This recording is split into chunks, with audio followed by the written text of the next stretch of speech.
Olá, eu sou a professora Jéssica Marciela e continuando nossas aulas sobre poríferos, vamos falar sobre flagelos. Nos poríferos, a discussão se é cílio ou flagelo, ela precisa ser feita sob uma perspectiva própria, pois esses animais, eles exibem um padrão extremamente primitivo de uma organização celular. Ao contrário dos metazoários, os poríferos não possuem cílios verdadeiros em nenhuma etapa de sua vida adulta. Esse grupo pertence ao sub-reino Parazoa e a ausência desse tecido verdadeiro impede a formação de epitélio ciliado, como ocorre nos animais mais derivados. Entretanto, as esponjas, elas apresentam flagelos, mais exclusivamente um tipo de célula altamente especializado, que é os coanócitos. Essas células, elas têm uma importância evolutiva e funcional. Cada coanócito desse, aqui ó, coanócito, ele possui um único flagelo ancorado a um corpúsculo basal, que é semelhante a um centríolo, circundado por um colar de microvilosidade. Esse conjunto, que é o flagelo mais o colar, lembra muito a coanoflagelada, um grupo unicelular considerado o mais próximo ancestral dos metazoários. Isso reforça a interpretação de que os poríferos preservam características já dos primeiros animais. O flagelo do coanócito, eles representam múltiplas funções vitais. Seu movimento contínuo gera a corrente de água que atravessa todo esse sistema aquífero. A água entra pelo ósteo, percorre todos os canais internos, passa pelas câmaras vibráteis e sai pelo ósculo. Esse fluxo, ele é essencial para todas as atividades vitais da esponja, incluindo a questão da nutrição, respiração e excreção. Ao bater, ó, a diferença, o que é um cílio, que é um flagelo. Então, ao bater, esse flagelo, ele empurra partículas em direção ao colar de microvilosidade, onde ocorre essa captura de bactérias, algas e matéria orgânica. As partículas maiores serão fagocitadas e as menores vai ser absorvida pela sinocitose. Parte do alimento, ela é repassada para os amebócitos, que complementa a digestão intracelular e vai distribuir todos os nutrientes pelo mesofilo. Esse fluxo constante também vai permitir a troca gasosa. O que é essa troca gasosa? Ele garante a entrada de oxigênio toda a esponja e vai eliminar o dióxido de carbono, além de facilitar o transporte dos gametas, um exemplo aqui no caso, durante o período reprodutivo. Como os poríferos não possuem sistema nervoso, esse movimento dos flagelos, eles não são coordenados por impulso nervoso, e sim por mecanismo bioquímico intracelular. Isso vai explicar por que as reações são locais e limitadas, como o fechamento do ósculo, a saída, em resposta a estímulos físicos ou químicos. Em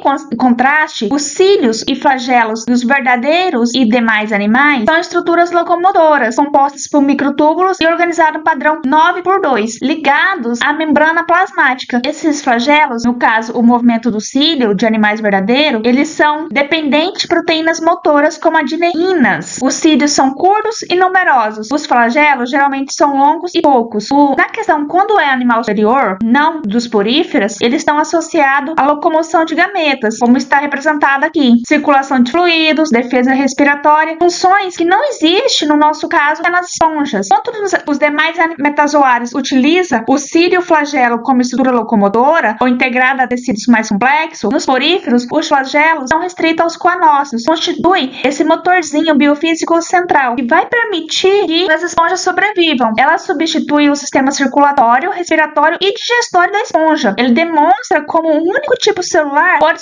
sustentar toda a fisiologia de um animal multicelular primitivo. No caso dos poríferos, a troca gasosa ocorre de uma forma extremamente simples e direta. Ela reflete a posição basal entre os metazoários. Como esses animais não possuem sistema respiratório, circulatório ou células sanguíneas especializadas, todo o processo de obtenção de oxigênio e eliminação desse dióxido de carbono acontece por difusão simples através das células, como vocês podem observar aqui. A ventilação necessária para permitir essa difusão é gerada exclusivamente pelo movimento desses flagelos dos coanócitos. Quando os flagelos batem, eles criam uma corrente constante de água que atravessa todo o corpo da esponja pelos ósteos, percorre cada canal interno e sai pelo ósculo. Essa renovação contínua de água mantém um gradiente de concentração favorável. O interior da esponja sempre mantém relativamente pobre em oxigênio e mais rico em dióxido de carbono do que o exterior, que é a água que chega do ambiente. O oxigênio, ele dissolve-se rapidamente no fluido e que permeia o mesofilo e vai difundir diretamente dentro das células, que é os coanócitos, pinacócitos, amebócitos e todos os demais celulares. Ao mesmo tempo, o dióxido de carbono que é produzido pelo metabolismo celular da esponja, ele vai se difundir para fora, entrando na corrente de água que será eliminada pelos ósculos. Os amebócitos, eles auxiliam esse processo ao se deslocar dentro do mesofilo, distribuindo nutrientes indiretamente, contribuindo para a homogeneização do ambiente interno. mas isso não constitui um exemplo de sistema circulatório. Portanto, as esponjas, o próprio fluxo de água funciona como um mecanismo rudimentar que substitui todo esse sistema, que é o circulatório, o respiratório e o excretor, dos animais mais complexos. Além disso, essa troca gasosa dos poríferos depende de 3 elementos fundamentais, que é essa difusão simples célula a célula, sem estrutura especializada, e o fluxo contínuo de água, gerada pelos flagelos ou zoonócito. Grande área de contato interna, que é favorecida pela complexidade de cada sistema aquífero, especialmente das esponjas leuconoides. Isso vai permitir o porífero sobreviver. Até a próxima aula, pessoal!